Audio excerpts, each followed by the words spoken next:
Welcome back this early Saturday morning. Crossing the T's, Tyler Moss and Tyler Barrett here. Joined now by standout defensive back for Wasatch High School football, Tavian Edwards. Tavian, it's early, it's dark, and it's cold outside. Thank you for waking up this morning and taking the time to come out and visit with us here. Of course. Thank you for having me. This is awesome. I know a lot of people have heard your name as we've called over the last couple seasons here, and been excited to talk with you and get to know you a little bit better and let the listeners get to know you. Sometimes it's hard for me to remember you're just a sophomore, too, because we've seen you out there so much. But we're really looking forward to getting to know you here today. Now, I got to start with this, Tavian. We got to know the Edwards name because your brother was the quarterback over here for the last couple years. You come from a football family, and so your brother's a quarterback, but you're a defensive back. How does that happen in a family like yours? Well, I grew up in Utah around a lot of different people, and a lot of those people were from my dad. So, my dad has a lot of friends. My dad also played defensive back at Colorado University and BYU. And so I grew up around all these guys who just kind of influenced me. And I kind of just said it. But I think I was first a receiver, I'd say. And then after this year, I was like, well, I'm not 6'4", I'm not 225. I got to find a different way. And then I was the DB this summer, and then I kind of just whoa, I'm actually a really good DB. So nobody put you there because the rumor is you play defensive back because you can't catch, right? That's what they always say. If a DB could catch, they had hands to be a receiver. That's not why they got you moved over there. Oh, no. I think you've shown definitely that not. Well. He's been snatching the ball out of the air left and right. 4 picks in the postseason, and of course, he had some picks earlier on in the year. One of my favorite plays was your 95-yard pick six that you had earlier in the season. So obviously, you can play out there. And yesterday, you showed off at the receiver position, had a 60-yard touchdown catch yourself. So, I mean, you had a lot of great moments this year with Wasatch. What are some of your standouts that you liked, that you enjoyed this year, that when you look back on this season, you'll think that was a great moment? I would say there's definitely a tie for number one. It was either my 95-yard pick six, because that was my first ever varsity pick I've ever had. And I was like, oh, my gosh, that was the craziest thing I've ever had. Or it was the Woods Cross game-winning pick in the end zone. That was kind of set up. I was like, whoa, what just happened? I just won the game for the team.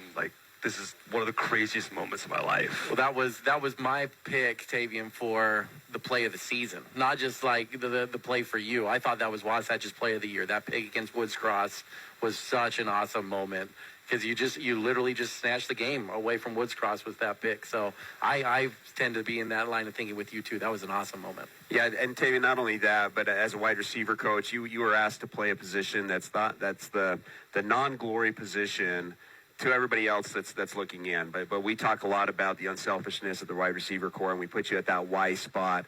And one of my favorite plays that you had this year was the very first play actually against Spanish Fork. And Spanish Fork had a pretty good linebacker and strong safety that they put over the top of Y to try to take away our one screen. And the very first play of the game, Tavian takes him on and not only wins, but puts him into the Wasatch bench and takes him all the way out, puts him Wasatch bench, springs crew for about an 8-9 yard gain on that play. And so the point in that is across the board, you were really good at DB. You had the catches, you had the touchdowns, you had the pick six. Not only that, but as an undersized receiver, you're blocking, you're winning those. I'd like you to just kind of talk to our audience a little bit about what you do off-season wise that's gotten you to this point where, as a sophomore, you were really dominant as a DB and also doing a lot of good things on the offensive side of the ball. So just kind of walk us through your kind of off-season, maybe camps, clinics, everything that you've done in order to get to this point so far. So to start, I run track. Running track was my biggest thing. I believe that track is it definitely is the most important thing to do, because if you are not fast, then you will get burned every single play. It doesn't matter if you are locked down. If the kid's faster than you will lose every route. And so after running track, I set a few records at Wasatch, just kind of proved a point where okay, this is where I'm standing. I'm making a point to Wasatch right now. And after I gained my speed, I go, and then I probably had 4 or 5 different college camps. And then after those, I got invited to the All-American camps, Under Armour camps. So, and especially in that Under Armour camp, I kind of was I know where I am, because I got beat a few times. I for sure got beat. And one of my kids who beat me was Tay Nakua, a kid who I guarded last week. And so I talk to the kid every now and then, and I was talking after the game, and he was like, "You came a long way since you last guarded me." I mean, I went, I think, 1 for 4 on him, or something. 3 for 4 on him. So he was very impressed with that. So starting off with just camps and track, there's definitely a lot more than that. It's lifting, staying in shape. I mean, yeah, that's... Talk to us a little bit. You mentioned that your dad played at D1 level for Pac-12 school and at BYU is going to the Big 12 now. How do you feel like that's helped you as you've come up to have a dad who's played at that next level? And talk to us a little bit about that. It's helped me a lot. I mean, definitely for one with recruiting, because my dad knows a lot of people now in the college area, because if he played with college kids, those college kids go as a coach. So we know a lot of people at UCLA, BYU, CU, all over the place, which helps a lot for one. And two, it's kind of like I have a chip on my shoulder because I'm like, my dad is my dad played for college. My brothers was playing in college. I was like, well, now I have to, but I want to do it better than them. I want to do more than what they could have done. So I'm curious, at like maybe a family party or something like that, you're lined up guarding a receiver that AD's throwing to. Who's winning that match? You're getting a pick on Big Brother there? Oh, yes. We may need to get that on film at some point and see how it goes there with that. You know, you mentioned UCLA and BYU. I've seen some stuff on social media that you've done some visits there already to some of those schools. Are those schools that are showing interest in you? Are those schools that you're just trying to get your name out there for? What's the conversation on the recruiting for the next level for you? So first off, BYU is one of my top schools that's recruiting me right now. We don't know if it's going to happen. Anything could happen in the next 2 weeks, but I'm on really good talking terms with them. I'm on good talking terms with CU also. So those two schools that my dad went to. I'm on the books and like on the boards for recruiting for UCLA and like Utah and all of them. So, there's, I think, all the California schools right now, so like USC, all the California, Colorado, Nevada, and Utah schools right now are all in the mix of recruiting. That's really cool. And obviously, like you said, you still got a couple years, so there's a lot that can unfold. But it is interesting if I just kind of dream out loud with you for a second, how interesting would that be if a couple years down the road, you're DB at BYU, your brother's quarterback at Utah, and you're facing off against each other, and you get that chance to get the pick on your brother or something like that, right? I know Coach Baird would like that as a BYU Definitely, man. yeah. Like, BYU getting a pick on Utah. But, I mean, does that factor into your decision at all, thinking about where's my brother, where's my family around? Is that kind of something why BYU's at the top of your list, or the heritage of your dad playing there? Why are they one that you're interested in right now? So I'm just very interested in them right now because they are, like, I'm on really good speaking terms with them. I know, like, it's almost like the recruiters that are recruiting are like family to me. I go hang out with them. I'll go get lunch with them. Like, whenever I go to their games on visits, so I always talk to them. Not even like, okay, I need to, like, make this, like, I need to show where I am. Like, this is intense. Like, no, I'm like, just kick back. Like, this is just a conversation. And I think that helps a lot because it's like, oh, I actually like this kid a lot. He's a very nice kid. And that helps a lot. As a recruit, and a good one at that, I mean, you're going to have offers from a lot of schools. Is what's going on with BYU's defense right now something that you think a lot about? I mean, they've been under a lot of heat over the last few weeks, and their defense specifically has kind of taken a lot of pressure from a lot of people. As a recruit that's looking at playing defense at BYU, how does that factor into your thought process right now? It doesn't really change a lot for me because I know where BYU stands. I know a lot of DBs on BYU, and I think it's just a matter of just playing hard. I think a little bit is just they're a little intimidated, but I also think they're like, oh, we're going to win this game. We got it. And I think a mixture is like, oh, okay, we don't know where we stand. So I think that it's on both sides of the ball, too. I think a lot of energy comes from the offense, so I think I could relate to Wasatch, because usually when Wasatch says like a 3-and-out, our defense isn't too good. And then if Wasatch goes and scores, our defense is good. So I think you could see with both ways. talking about the Wasatch team, Tavian. We always like to ask this with everyone that we have that comes on and interviews. But let's say, you have a fight night with the team. Who are you taking on the Wasatch football team? Oh, Matt Kelson. Matt Kelson, really? Really? All right. That's the first answer we've me. We haven't had that answer. not that Mac's not capable, No. but he's just. I mean, he's not as big as some of the other guys that are on the team. So the follow-up to that is most intimidating coach on the Wasatch staff. Oh, most intimidating coach. I mean, I think a lot of people on our team would say Coach Knight. That's the number one answer we get. I would say it's a little scary, but I think what's even more scary is when Coach Lindley yells. Yeah, that's Coach Lindley good yelling answer. is one of the scariest things I've Does ever that done. happen very often? Coach No. Lindley get after people? I think that's That's probably why. right? That's why. Because I'm like, oh, Coach Lindley's mad. Like, we are screwed. All right, I gotta find a way to ask you this one. You gotta keep it radio appropriate so we don't get fined. But is there a quote from like Coach Knight or some of the coaches that you just kind of laugh like, oh, that's a Coach Knight quote? Why he gets so upset, and why that's the number one answer a lot of the time? With Coach Knight, I would just say it's like it's kind of all over the place because he does say a lot of things I probably can't say on the show. But he will go on and just yell and yell and yell. And then there was a time this season where he was like, yelling's not working. So then he was like, calm. And so it was like, this is so scary that he's like, okay with this. I wonder like how many. he turned into like a serial killer. Like Yeah, quiet, wandering was around. that noticeable from the player standpoint? Yeah. Because he definitely talked to us about it. I was just curious, like, is that something that I think it was after maybe Spanish Fork, that bad loss, where he just said, "I'm not going to yell anymore." Yeah. That's interesting. You said that. Yeah, we're like, why isn't he yelling or anything? Like, this is not normal. He's like planning to like kill us or something. You're listening to sophomore standout on the Wasatch High School football team, Tavian Edwards, starting DB for them, also played quite significant time on the offensive side of things. Tavian, I want to circle back to something you said just a couple minutes ago about guarding Nakua yesterday, and he's the brother, you said, of all those Nakuas that everyone's seeing. Puka Nakua, BYU, Samson Nakua, who I'm actually not sure where Samson landed. I know he was with the Colts in preseason, but I think he got released there. But anyway, a good football family. But I'm curious what kind of conversations, like how much trash talking is going on out there on the field during the game? Because you obviously know a lot of these players. And is there a lot of chirping that goes on between you and the receivers that you're guarding? Oh, definitely. I'll start off with the game kind of standing a point like, I'm better than you. I don't care what happens. I'm better than you. And I know it sounds very cocky, but if you can start with that, the receiver's like, oh my gosh, this dude is just straight up like, maybe I actually am better than him, but if you already have it in their head that you are the best on the field, then it's almost impossible for anybody to beat you.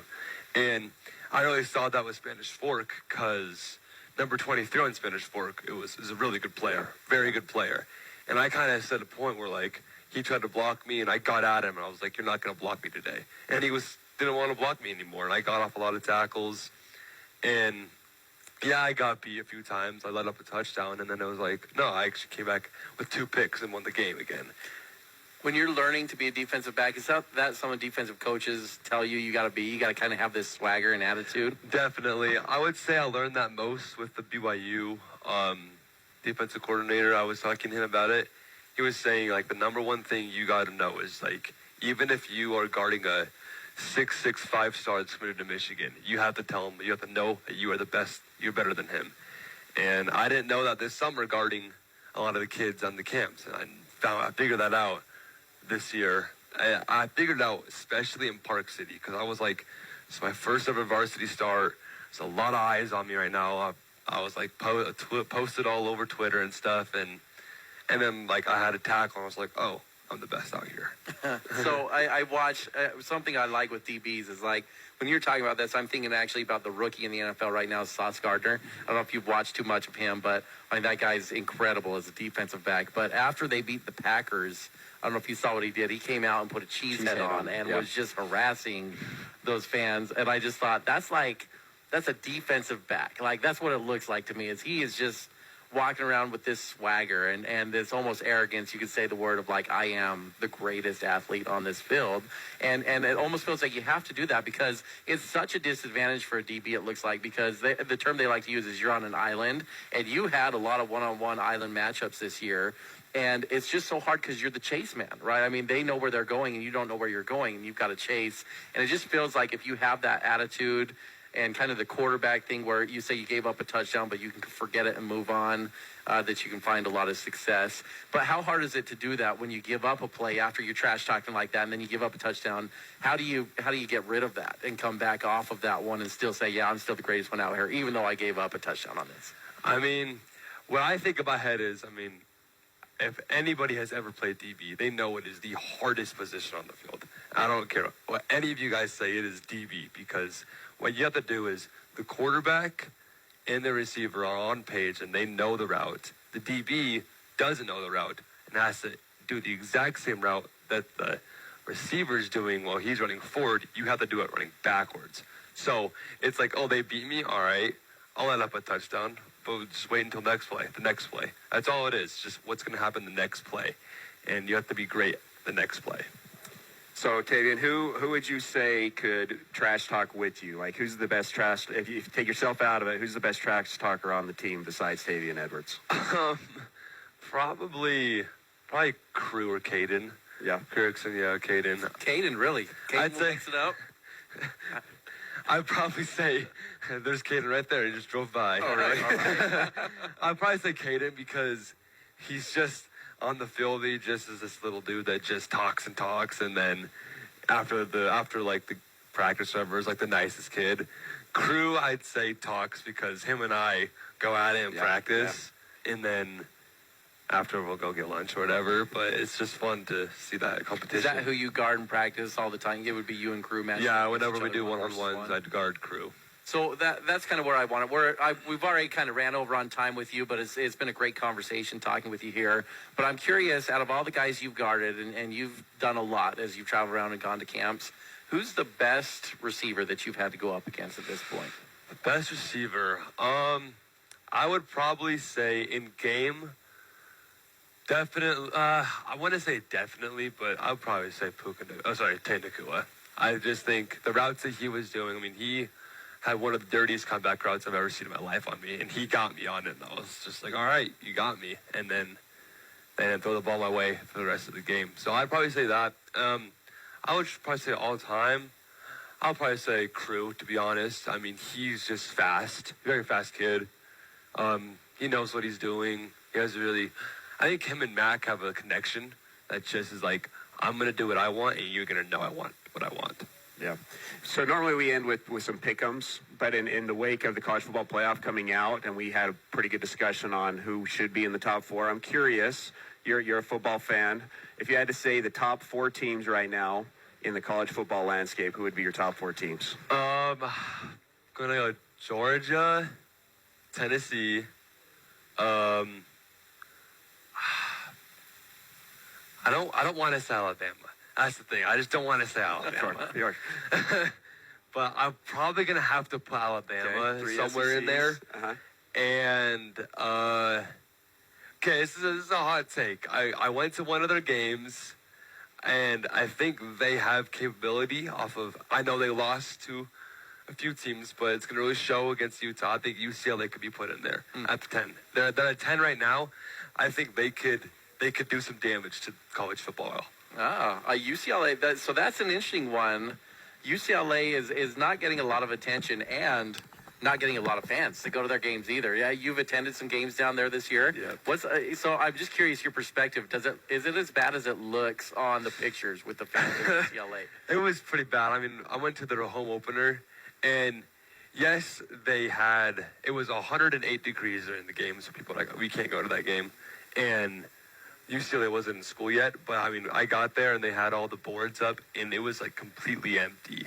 And then it's like, but there's a lot of tailgating they don't show, of course. There's probably a couple, maybe 100 people out there tailgating, which was, this is cool. It was just, it was little bit of a downer, but I was like, whoa, this is awesome that I'm here, though. Yeah, still in the Rose Bowl, still a cool. Yeah, that's the other thing. Rose Bowl is like the biggest stadium ever. Yeah, it's a cool venue, and I'm sure you have a lot of cool experiences like that in the future for you. Only a sophomore this year. You got a couple more great years of high school football ahead of you. I want to get you out of here with this question. Big game today. Tennessee and Georgia. Who's going to win that one? Tennessee. You like Tennessee in that one? All right. Coach Baird would like to hear that. He's all on board the Tennessee train as well. This is sophomore defensive standout for Wasatch High School football, Tavian Edwards. Tavian, thanks so much for taking the time. We'll be back right after this. Thank you.